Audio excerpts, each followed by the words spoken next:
and welcome back to my channel. My name is Audrey and today we're going to be doing music and the meaning. What we're going to be doing is we're going to look into an artist and more importantly we're going to look into an individual song, and we're going to go ahead and divulge what we and other people think the meaning is. So we're going to get some sources from other people and then we're actually going to talk about what the meaning is. And today we are going to be looking at Counting Crows, Mr. Jones. We've all heard the classic and very iconic song, Mr. Jones. Everybody knows that chorus, Mr. Jones and me, over and over and over and over again.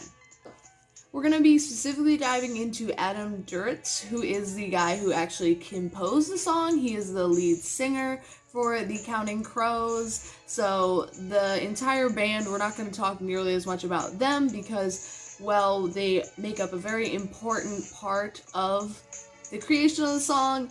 They are not nearly as involved as the person who actually wrote the song, which is Adam Duritz, and also the Counting Crows. Over time, I will note that they have had a couple different changes as to guitarist, bass player, drummer. The drummer was like the first person to leave, but without further ado, we're gonna go ahead and we're gonna get into some information on Mr. Jones. Counting Crows is an American rock band formed in 1991 in Berkeley, California, by Adam Duritz, who is the vocal and lead composer of the band, playing alongside David Bryson, Charlie Gillingham, Dan Vickery, David Immergluck, Jim Boyes, and Mallard Powers. The Counting Crows gained popularity following the release of its debut album, August and Everything After, in 1993. 4 singles were released from the album, the highest charting of which was Mr. Jones, which peaked at number 5 on the Billboard Hot 100. Adam Duritz says he never expected it to be a hit, saying, "I just thought it was a good opener." Little did he know it would be one of the songs to skyrocket them to becoming a household name and an iconic sound of the 90s.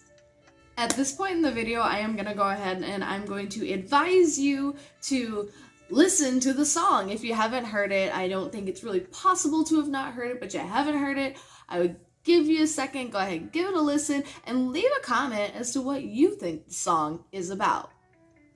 So we're going to go ahead and we're just going to go over some reviews from some individuals and what they thought of the song. Here are our opinions of this song and what people think it means. This is another one of those songs, is like, I hear it on the radio all the time. It's not in my car, but it's on the radio all the time. I've never listened to it. Okay, so what do you think that the artist is trying to portray? And I will say, reading the lyrics as the song goes, I thought Mr. Jones was going to be a pimp there at first. Yeah? But not the case. But when it talks about the yellow-haired girl and Mr. Jones just kind of pops up, it's like, oh, this song has a way different meaning than I thought. He's longing to be something else. I keep talking about being loved by everybody one day. And every time Mr. Jones talks about the girl dancing, and there's she's, he says several times in the song, she's looking at you. And the singer, the character of the song is like, no. It seems like in a way he's hoping that's going to bring about a little bit more self-confidence. Yeah. Because he's talking about, like, being an artist. If you met like Picasso, he could do this. Just if, it's that finding satisfaction in like entertaining others. And what does the song make you feel?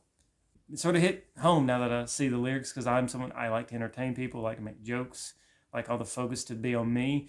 But at the same time, I have no self-confidence. So I was like, oh, if I was better at this, better at that, if I was, famous, it would all be different. If, everyone just liked me.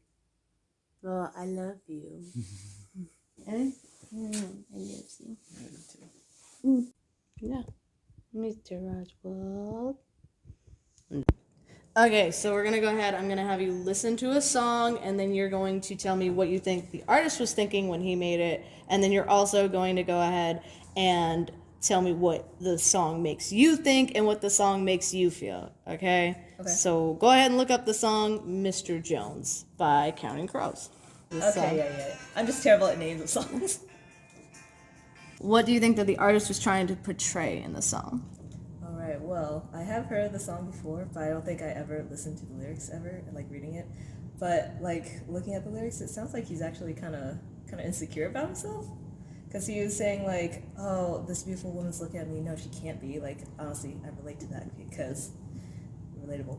But yeah, and then he's talking about like gray is his favorite color, and most of the time that's a pretty drab color. No Yeah. one would really say gray is their favorite color. So I feel like he's just kind of portraying those insecurities through that song.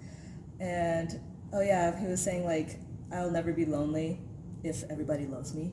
So very like he's trying to get that external, love and affirmation when he, should be getting that from himself. I don't know. And then what does the song make you think of and make you feel?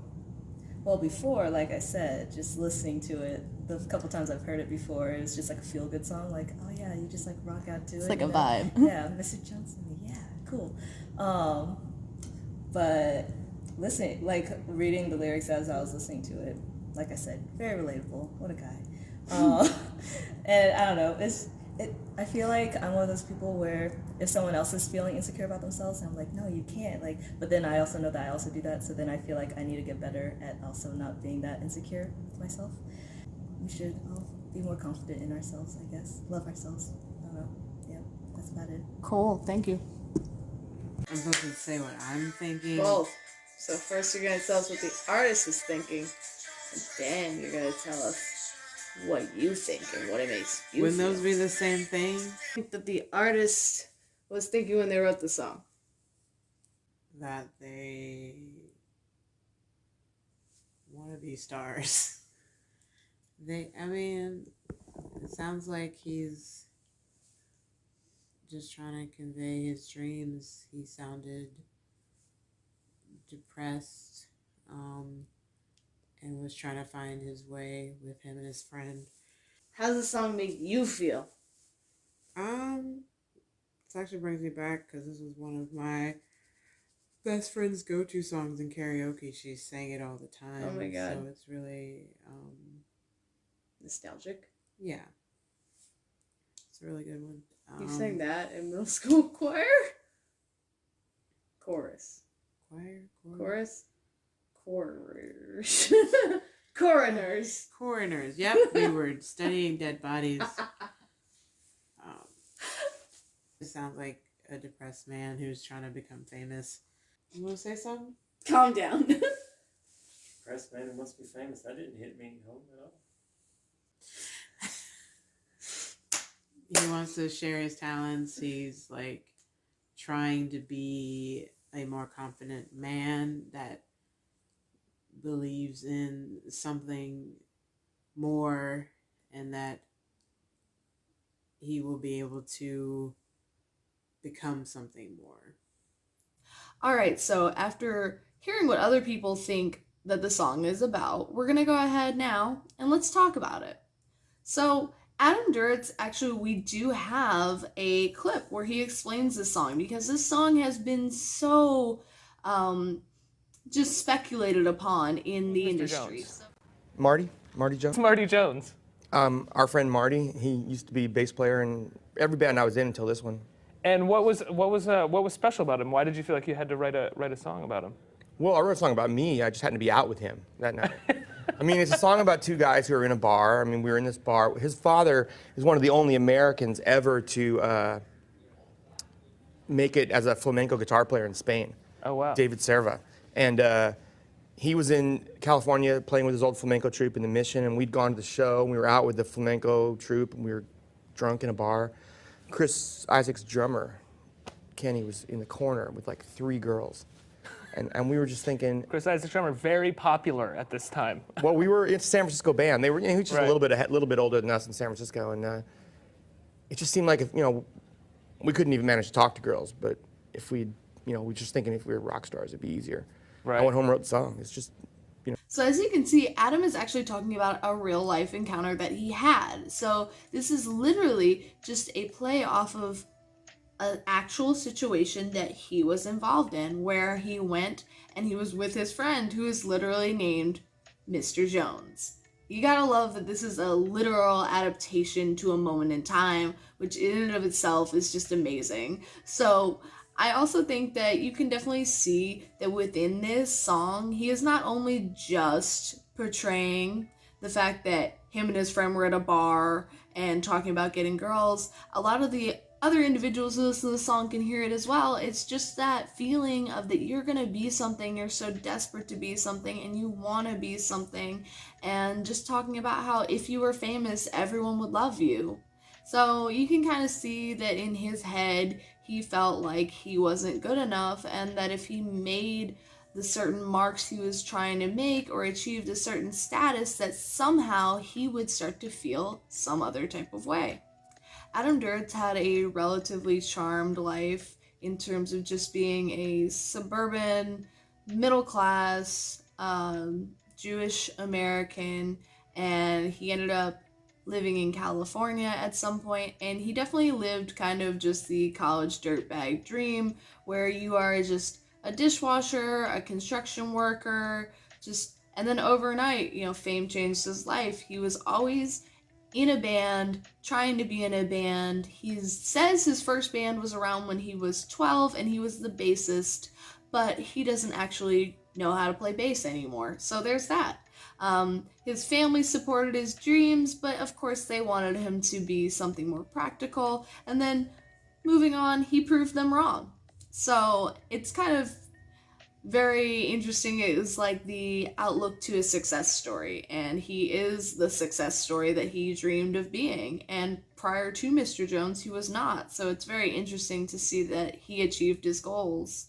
As you can see in interviews, he really didn't have a whole lot of faith in Mr. Jones as a song. And you can kind of get the little tension that he has about it, because you can tell Around Here was a lot more of an important song to him, because you can hear him in multiple interviews referencing how Mr. Jones didn't hit number one until they played Around Here on Saturday Night Live. Respect. I mean, when you wrote the song, when you guys recorded it, you were like, "This is gonna be a good hit. This is No, catchy. no, This is gonna be big." it wasn't even a single really. Really? I mean, the label didn't want it as a single. Mr. Jones was going to be the introductory song to go out. No one thought it was a single. I mean, it's It just happened. yeah. I mean, really, it's not really what happened either. It was really playing Saturday Night Live and playing Round Here that blew us up. Because Mr. Jones was a big hit on the radio, and the record wasn't even in the top 200 when we played Saturday Night Live. Then we played Round Here on Saturday Night Live, and the record jumped 40 spots a week for 5 weeks. Really? Now, for me personally, when I think of the song, I definitely, when I first heard the song, I really felt that it was a song about absolutely nothing. And that was the kicker, that you could run around and be confused and just kind of like fuck around, and that's life. When he talks about, he says so many just random things that for me it was like an eclectic reminder that life is chaotic and just messy. And that is not the meaning of the song. It's obviously not the meaning of the song, but that is how it made me feel at a time. As I've gone on in life, I've heard this song many times. It's on my YouTube playlist, so apparently I must enjoy the song. I definitely think that the later meaning it took on for me was just about wanting to be seen as more than just a number, more than just a person in a row. When he talks about that gray is his favorite color, and then he talks about wanting to paint himself in green, yellow, black, and gold, because those are exciting colors. He wants to be bigger than the gray blob of existence that he currently is, and I can relate to that so much so that I would love to be more than just a number and a row, as everybody else dreams of being. So I think it's a lot about self-discovery. I can definitely see how people take the meaning to be more of a depressing, like he's not confident in himself, and I can see that too. But for me, I definitely see it as a coming of age song, and it's just about finding yourself, who you are, and becoming what you want to be, and reaching those goals and achieving it. Adam Duritz definitely battled with depression, and he has come out to say that the reason that he left the music industry, the Counting Crows have like a very long music history. They have done many other songs. Even if this is the only one you know by them, you might listen to a song and then find out that it actually also is by the Counting Crows. So he ended up leaving the music industry and kind of just exiting stage left, and citing it was because of his mental health, and he has a dissociative disorder, and he says sometimes his life just feels unreal. So that being said, you can also see why Mr. Jones can be taken as a very depressing song, and I actually believe that he was under a lot of stress and very troubled by just the realization that he might have to be just another face in the crowd and he might never make it.